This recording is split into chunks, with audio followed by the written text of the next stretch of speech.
The red light from the dying star made long, scary shadows on the empty research station. Kira put her hand on the broken life support machine. Her hand looked like it was made of crystal, shining in the dim light. She was all alone, and she was going to die here. Her own people, the Valix, had left her on this station. They said she was broken because she could feel things like sadness and happiness. To them, having feelings was wrong. It made you weak. So they brought her to this old station near a dying star and flew away, leaving her to die slowly.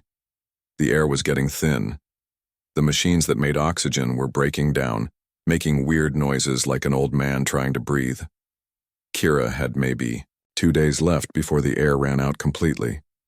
She had sent out a help signal, but she didn't think anyone would come. Who would risk their life to save someone they didn't even know? Then something amazing happened. A voice came through the radio. "This is Captain Han of the salvage vessel Morning Star. We got your help signal. Are you hurt? Do you need medical help right now?" Kira froze. It was a human voice. She had never talked to a human before, but she had heard about them from her people. The Valix always said humans were dangerous animals. They said humans were violent, greedy, and stupid. They fought wars over nothing and cared only about money and power. But this voice sounded different. It sounded kind. There was something warm in it that she had never heard from her own people. Even when her people talked to their own families, their voices were cold and empty. I am trapped," Kira said into the radio. Her voice shook a little. "My life support is failing, but I have no money to pay you." "Don't worry about money," Han said quickly. "We'll be there in 20 minutes. Just hold on." Kira couldn't believe it. A human was coming to help her and he didn't even want money. This went against everything she had been taught. Maybe it was a trick. Maybe he would take her prisoner and sell her as a slave. 20 minutes felt like 20 hours. Kira watched through the small window as a beat-up old ship slowly moved toward the station. It wasn't big or fancy like Valix ships. It looked like it had been repaired many times with whatever parts they could find. She heard the airlock connect to her station with a loud clank. Then there was a hissing sound as the doors opened. Kira stepped back, ready to fight if she had to. Her people were much stronger than humans, and she had sharp claws that could cut through metal. But the man who stepped through the door wasn't what she expected at all. He was medium height with kind eyes and messy black hair. His clothes were old work clothes with oil stains and patches. He was holding a medical scanner, not a weapon. When he saw her backing away with her claws out, he stopped and held up his hands. "Easy there," Han said in a soft voice. "I'm not going to hurt you. I just want to check if you're injured, see?" He showed her the scanner. "It's just medical equipment." Kira stared at him. His face showed concern, not greed or anger. He looked genuinely worried about her health. She had never seen a face like that before. When Valix looked at each other, their faces showed nothing. Emotions were forbidden. You really don't want anything from me?" she asked. Han smiled, and it was the first real smile Kira had ever seen. "Helping people is just what we do," he said. "My crew and I, we travel around space looking for folks who need help. Sometimes we find valuable salvage to sell, but mostly we just try to make sure nobody dies alone out here."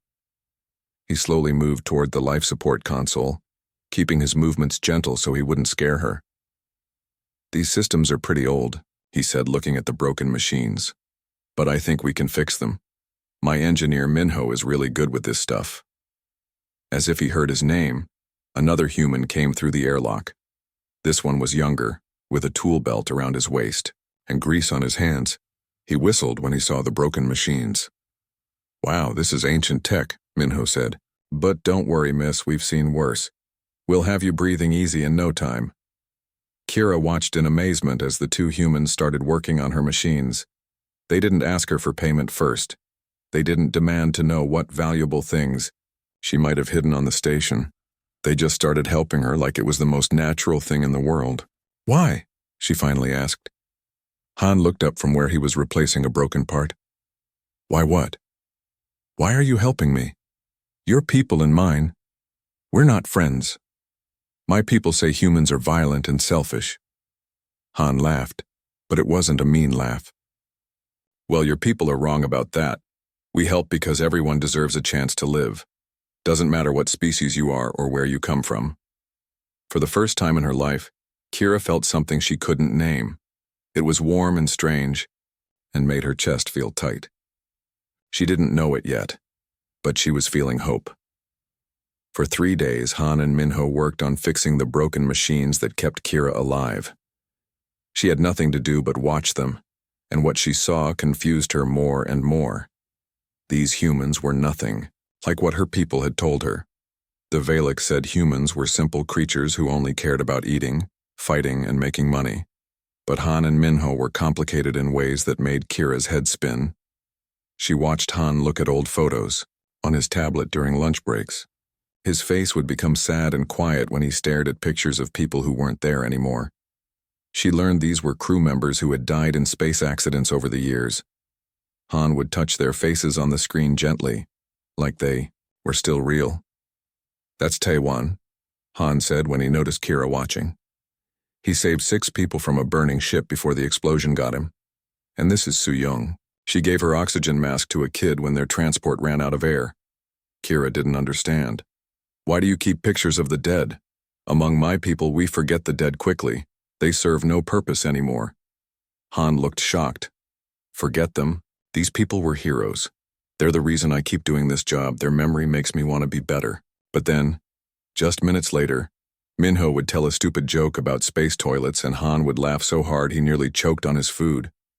How could someone be sad about dead friends and then laugh about bathroom humor? It made no sense to Kira. Her people felt only one thing at a time if they felt anything at all. But these humans seemed to carry joy and sadness, hope and fear, all mixed together inside them like colors swirling in water. "Your friend died saving people and now you're laughing about toilets," Kira said to Han. "How can you do both?" Han wiped tears of laughter from his eyes. "Life is funny and sad at the same time," he said. "If I only remembered the sad parts, I'd go crazy. If I only focused on the funny parts, I'd forget why their sacrifice mattered. You need both." On the second day, something happened that changed everything. Kira was watching Minho fix the water recycler when alarms started screaming throughout the station.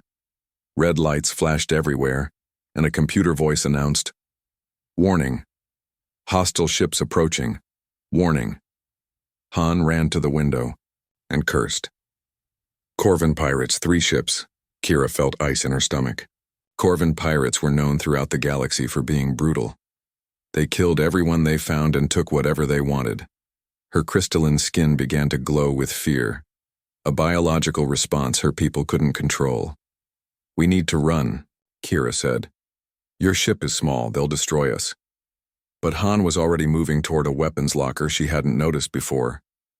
He pulled out a plasma rifle and started checking its power levels. "Can't run. The station's engines are dead and they're already in weapon range." "Then we surrender," Kira said. "Maybe they'll let us live." Han looked at her like she had said something crazy. "They're pirates, Kira. They don't let anyone live. Besides, I'm not leaving you here to die." Before Kira could argue, the station shook as the pirates fired warning shots. Then she heard the horrible sound of metal being cut as they forced their way through the outer airlock. Han grabbed her arm and pulled her behind a thick metal wall. "Stay here and keep your head down," he said. "Minho and I will handle this." "There are at least 8 of them," Kira protested. "You're only 2 people." Han smiled, but this time his smile was different. It was hard and dangerous. "Yeah, but we're really good at this." What happened next amazed Kira. Han and Minho moved like they had done this 100 times before. They used the station's layout to their advantage, setting traps and ambushes. They didn't fight like wild animals. They fought like soldiers who cared about each other. When one pirate almost got behind Minho, Han risked his own life to save his friend. When Han got cornered, Minho created a distraction that let Han escape. They worked together like 2 parts of the same machine. The fight lasted 20 minutes. When it was over, the pirates were either dead or running back to their ships. Han had a cut on his arm and Minho had a bruise on his face, but they were both alive. "Are you hurt?" Han asked Kira as soon as the danger was over. Even though he was bleeding, his first concern was for her safety. Later that night, as they shared food from Han's emergency supplies, a third human came over from the Morning Star. This was Jiwan, Han's navigator. She was a small woman with quick hands and bright eyes. "Sorry I missed the fight," Jiwan said. "Someone had to keep the ship ready in case we needed to make a quick exit." As they ate, Jiwan pulled out a small device and showed Kira pictures. "This is my family back on Earth," she said with pride in her voice. "That's my daughter Minseo taking her first steps. She's almost 2 now." The picture showed a tiny human child wobbling across a room, reaching for someone outside the frame. The child's face was full of determination and joy. "She's so small," Kira said. "How do you leave her to work in space?" Jiwan's face became soft. "I work out here so she can have a better life. The money I make helps pay for her education and medical care, but it's hard being away from her." Kira stared at the picture. Among her people, children were raised by the community. Parents felt no special attachment to their own offspring, but she could see love radiating from Jiwan's face as she talked about her daughter. That night, as Kira lay on her sleeping mat, she felt something strange happening in her chest. It was like a warm light was growing inside her, pushing away the cold emptiness she had lived with her whole life. Her people would call this feeling contamination. They would say the humans were infecting her with their weakness. But it didn't feel like weakness. It felt like waking up after a long, cold sleep. For the first time in her life, Kira understood what it meant to be truly alive. On the 4th day, everything went wrong. The main power core that kept the station running started to fail. It was old and had been pushed too hard for too long. Minho looked at the readings and shook his head. "We need to replace the core stabilizer," he said, "but it's located in the worst possible place." The stabilizer was in a section of the station that stuck out toward the dying red star. The radiation there was deadly. Any normal person who went there would die within minutes. "I'll go," Han said simply. "No," Kira said quickly. "The radiation will kill you. My people are stronger against radiation than humans. I should go." But Han was already putting on a radiation suit. "You don't know how to fix human technology. And besides, this is my job." Kira felt panic rising in her chest. She had watched this man risk his life to save her from pirates. She had seen him work for days without rest to keep her alive. The thought of losing him made her feel sick. "There's another way," she said suddenly. "My people have telepathic abilities. I can link my mind with yours and guide you through the repair from here. That way you'll know exactly what to do, but I can break the connection if the radiation gets too bad." Han looked uncertain. "Is it safe for you?" "Safer than letting you die," Kira said. She had never done a mind link with a human before. People sometimes linked with each other, but it was cold and clinical, like sharing computer data. She didn't know what a human mind would feel like. Han put his hand in hers. "Okay. Tell me what to do." Kira closed her eyes and reached out with her mind, searching for Han's consciousness. It was like trying to find a radio station in a storm of static. Human minds were so different from Valek's minds. Then she found it. The moment their minds connected, Kira gasped out loud. It was like being hit by a wave of warm water. Han's thoughts and feelings poured into her mind like a flood. She saw his memories as clearly as if they were her own. She was suddenly a small boy, holding his father's hand as the old man lay dying in a hospital bed. She felt Han's fear and sadness, but also his gratitude for all the good times they'd had together. "I love you, Dad." She heard Han whisper through her own lips, and she felt the old man squeeze his hand one last time before letting go forever. Then she was at a wedding, watching Han's sister dance with her new husband. She felt Han's pure joy as he watched the woman he had protected and cared for all his life find happiness. There were tears in his eyes, but they were happy tears. But there were darker memories too. She saw Han holding the body of a crew member who had died because Han couldn't save him in time. She felt Han's guilt and anger at himself, the way he replayed the moment over and over, wondering what he could have done differently. She experienced Han's nightmares, the times he woke up screaming because he dreamed about all the people he couldn't save.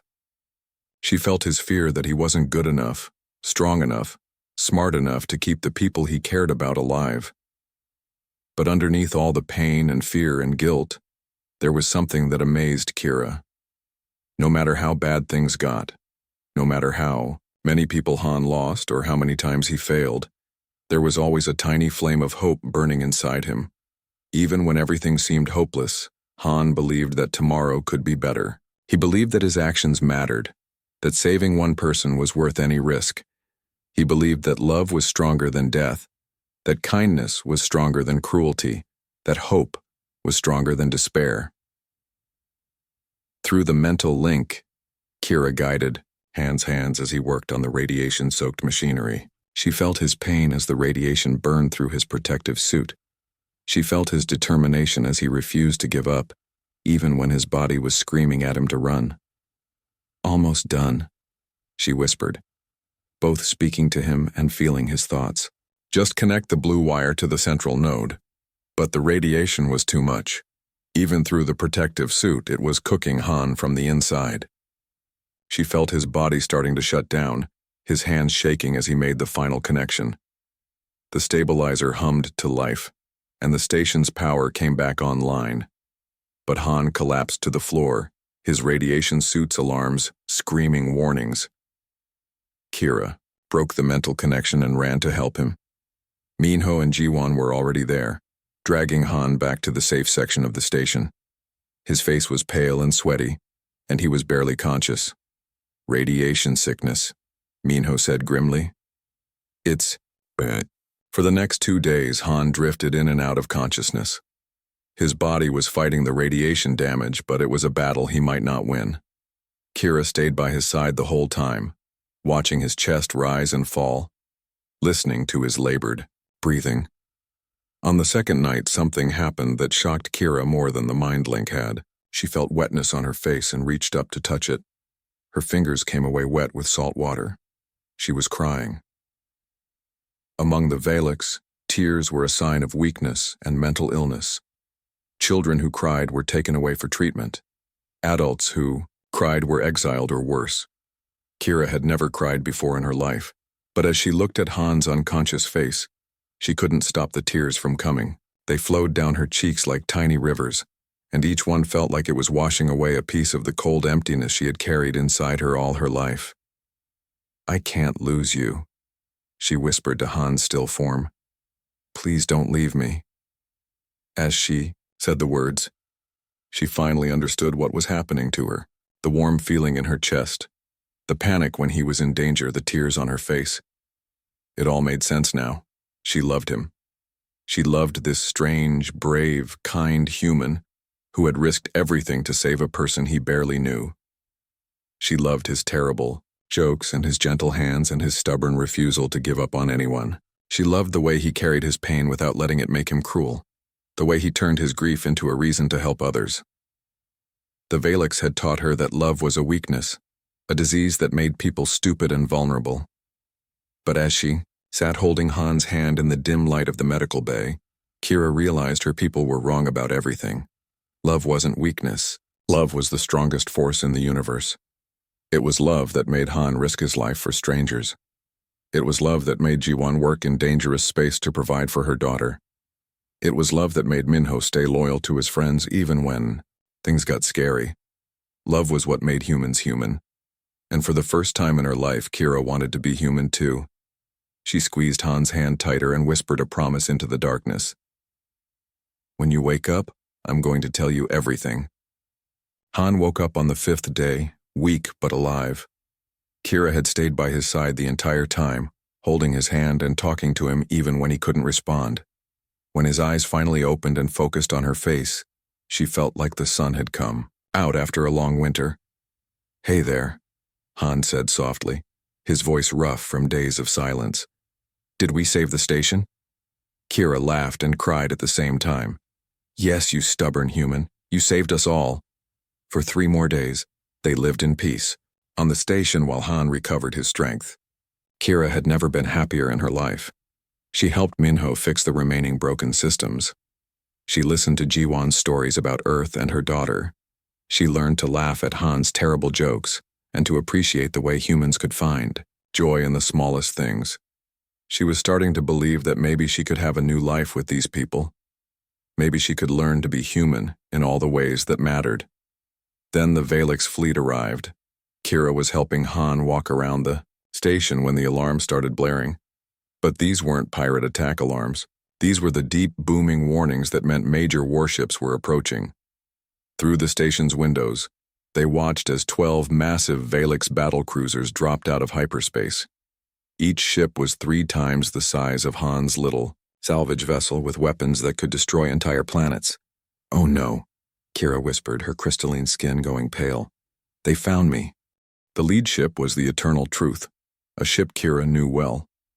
It had been her home for many years when she served in the Valix Science Corps. The ship's communication system crackled to life, and a familiar voice filled the station. "This is Commander Dayun of the Valix Imperial Fleet. We have come to retrieve our citizen. Prepare to surrender her immediately." Kira's heart sank. Dayun had been her bondmate before her exile. In Valix society, bondmates were assigned by the government based on genetic compatibility and social status. There was no love involved, only duty and the creation of offspring. Dayun appeared on the main view screen, and Kira was struck by how much he looked like a statue. His face was perfectly symmetrical, his skin flawless, his expression completely empty of emotion.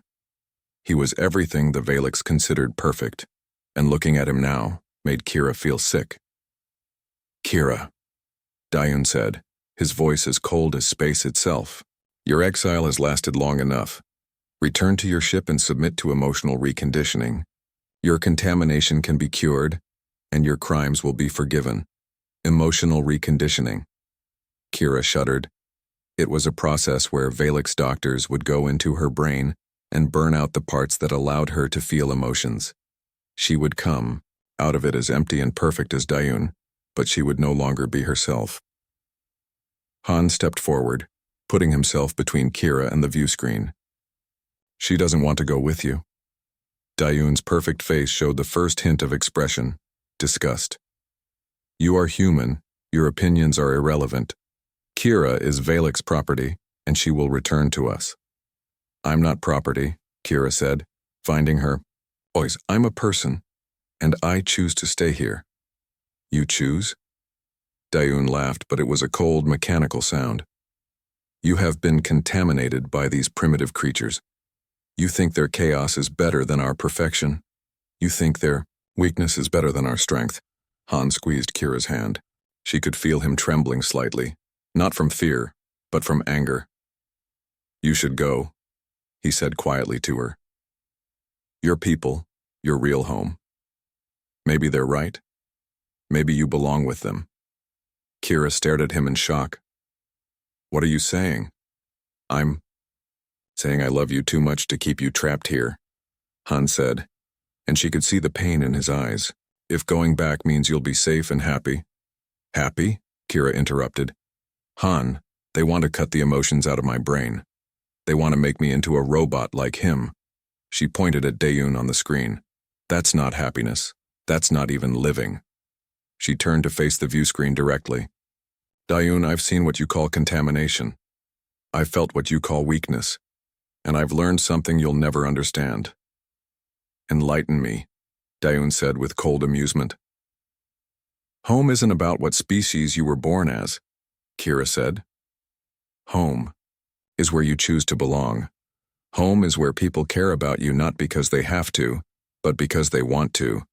Home is where you can be yourself without fear." She looked at Han, at his scarred hands and kind eyes, and then back at Dayun's perfect emptiness.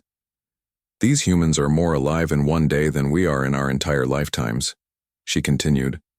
"They feel pain and joy and love and fear, and instead of making them weak, it makes them strong. Strong enough to risk their lives for strangers. Strong enough to keep hoping when everything seems hopeless. Strong enough to choose love over fear." Daeun's face twisted with the closest thing to emotion she had ever seen from him, pure disgust. You speak of love as if it means something. Love is a chemical reaction that makes creatures do stupid things. We evolved beyond such primitive nonsense long ago. No, Kira said firmly. You didn't evolve beyond it. You cut it out of yourselves and called that progress. But you're not more advanced than humans, you're less. You're empty shells pretending to be alive. She took Han's hand and held it up so Daeun could see. This human risked his life to save mine when he had nothing to gain from it. He stayed by my side when I was sick. He makes me laugh when I'm sad. He sees the best in me even when I can't see it myself. That's not contamination. That's what being alive is supposed to feel like. Then you are lost, Daeun said, his voice returning to its mechanical coldness. You choose chaos over order. You choose weakness over strength. You choose corruption over purity. Kira looked at Han one more time, at his imperfect, beautiful, wonderfully human face, and made her decision. Yes, she said clearly. I choose love over emptiness. I choose growth over stagnation.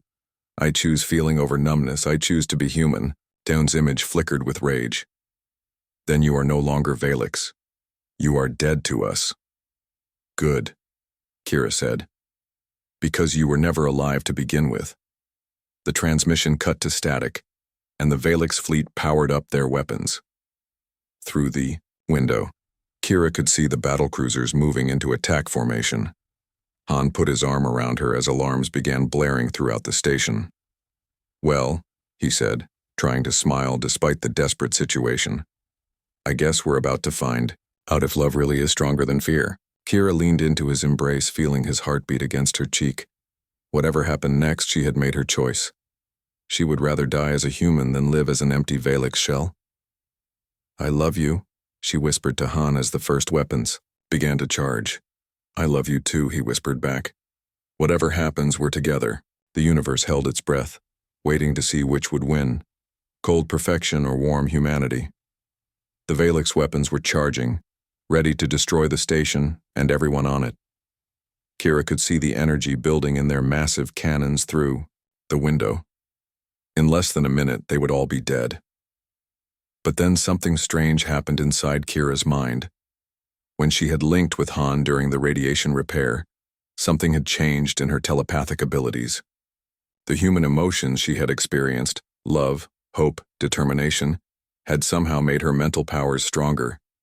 She could feel it now, like electricity running through her thoughts. Han, she said suddenly, grabbing his arm. I have an idea, but I need you to trust me completely. Always, Han said without hesitation. Kira closed her eyes and reached out with her mind, just like she had done during the repair. But this time she didn't just connect with Han. She stretched her consciousness across space toward the Valix fleet, searching for Daeun's cold, familiar mind. What are you doing? Han asked, feeling the mental connection form between them. Something that's never been done before, Kira said. I'm going to link all three of us together, you, me, and Daeun. I'm going to make him feel what I felt when I touched your mind. It was incredibly dangerous. Linking with two minds at once, especially across such a distance, could burn out her brain completely. But it was their only chance. She found Daeun's mind aboard the flagship. It was exactly what she expected.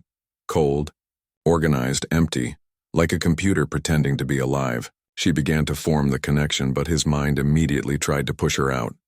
Kira, stop this telepathic contact immediately. Daeun's voice came through the radio. You are violating Valix mental privacy laws. Just give me 30 seconds, Kira said, straining to hold the connection. 30 seconds to show you what you're about to destroy. Before Daeun could refuse, Kira forced the link open and connected all three minds together. The effect was immediate and devastating. Through Kira's connection, Daeun suddenly experienced Han's memories and emotions as if they were his own. He felt the crushing grief of holding his dying father's hand. He experienced the pure joy of watching his sister get married. He lived through the guilt and determination that drove Han to risk his life for strangers. But more than that, Dion felt love for the first time in his life. He experienced Han's love for Kira, not the cold, duty-based bonding of the Vilex, but real, chosen, passionate love. Love that made Han willing to die for someone he had known for less than 2 weeks. Love that made him see beauty in Kira's alien features and find joy in her laughter. Through the mental link, Dion felt what it was like to truly care about another person's happiness more than your own survival. The Valix commander's perfect composure cracked like glass. On the view screen, everyone watched in shock as tears began streaming down Dion's face. His hands shook as he tried to wipe them away, but more kept coming. For the first time in his centuries of life, he was crying. What is this? Dion whispered, his voice breaking. What are these feelings? That's love, Kira said gently through the mental link. That's what it feels like to be truly alive. Dion's perfect face was twisted with confusion and wonder. It hurts, he said, but it's also beautiful. How do you bear it? You don't bear it, Han said, somehow able to speak through the three-way connection. You embrace it. The pain makes the joy more precious. The fear makes the courage more meaningful. For several minutes, Dion sat in his command chair, experiencing emotions for the first time. He felt Han's memories of loss and grief, but also his unshakable hope. He felt the weight of responsibility Han carried for his crew and the joy he found in helping others. When the mental link finally broke, Dion sat in silence for a long time. His perfect Valix features looked somehow different, now more human despite his alien appearance. We have been wrong, he said finally, his voice barely above a whisper. For thousands of years, we have been wrong about everything. He turned to his crew who were staring at him in shock. Cancel the attack. Stand down all weapons. Commander? His second-in-command asked uncertainly. Are you experiencing malfunction? Should we activate emergency protocols? No, Dion said, standing up straighter. For the first time in my life, I am functioning correctly. He looked directly at the camera, speaking to Kira and Han. We called you primitives, but we were the ones who had forgotten how to truly live. You have something we lost eons ago, the ability to feel, to love, to hope. We cut it out of ourselves and called it evolution, but it was actually de-evolution. Over the following weeks, everything changed. The Valix fleet didn't leave. Instead, they stayed to learn. Dion sent small groups of his people to the station to interact with Han's crew. At first, the meetings were awkward and tense. The Valix didn't know how to express emotions, and the humans didn't trust the aliens who had almost killed them. But gradually, barriers began to break down. Jiwan showed Valix scientists pictures of her daughter and watched in amazement as they began to understand parental love. Minyo taught young Valix engineers that it was okay to get excited about their work, to feel pride in their accomplishments. Most importantly, Kira and Han became living proof that love could bridge any gap. 6 months later, representatives from both species gathered on a neutral space station for an unprecedented event, the first wedding between a human and a Valix. The ceremony was attended by hundreds of beings from both species. Han wore a simple black suit, while Kira wore a dress that sparkled like starlight. Dion himself performed the ceremony, having learned enough about emotions to understand the significance of the moment. Today, we witness something that changes both our peoples forever, Dion said to the crowd. Love is not contamination. Love is evolution. These two beings have shown us that feeling is not weakness, it is the greatest strength in the universe. When it came time for vows, Kira spoke words that would be remembered by historians for generations. My people taught me that emotions were falling from perfection into chaos. But they were wrong. Emotions aren't falling. They're learning to fly. Love doesn't make us weak, it gives us wings. She looked at Han, her eyes shining with tears of joy. You taught me that home isn't where you come from. Home is who you choose to love. You are my home, Han. You are my choice. You are my heart. Han's vows were simpler but no less powerful. Kira, you showed me that love doesn't recognize species or planets or the spaces between stars. Love just recognizes love. I choose you today and always. When they kissed, the crowd erupted in applause, humans cheering and laughing, Valix clapping with tears streaming down their faces as they experienced joy for the first time. In the months that followed, Kira and Han became the first interspecies diplomatic team, traveling between human and Valix worlds to help both peoples learn from each other. The humans shared their emotional wisdom, while the Valix shared their advanced technology and scientific knowledge. Some Valix chose to embrace emotions fully, like Daeun had. Others chose a middle path, allowing themselves to feel, but maintaining, some of their traditional emotional control. A few rejected change entirely and retreated to isolated worlds. But the majority of both species chose love over fear, connection over isolation, growth over stagnation. Years later, when historians looked back on this moment, they would call it the Great Awakening, the day an entire species remembered how to feel. It started with one lonely Valix scientist falling in love with a kind human salvage captain. Love, it turned out, really was the strongest force in the universe, strong enough to change the hearts of two entire civilizations. And in the end, the universe became a little less lonely and a lot more beautiful.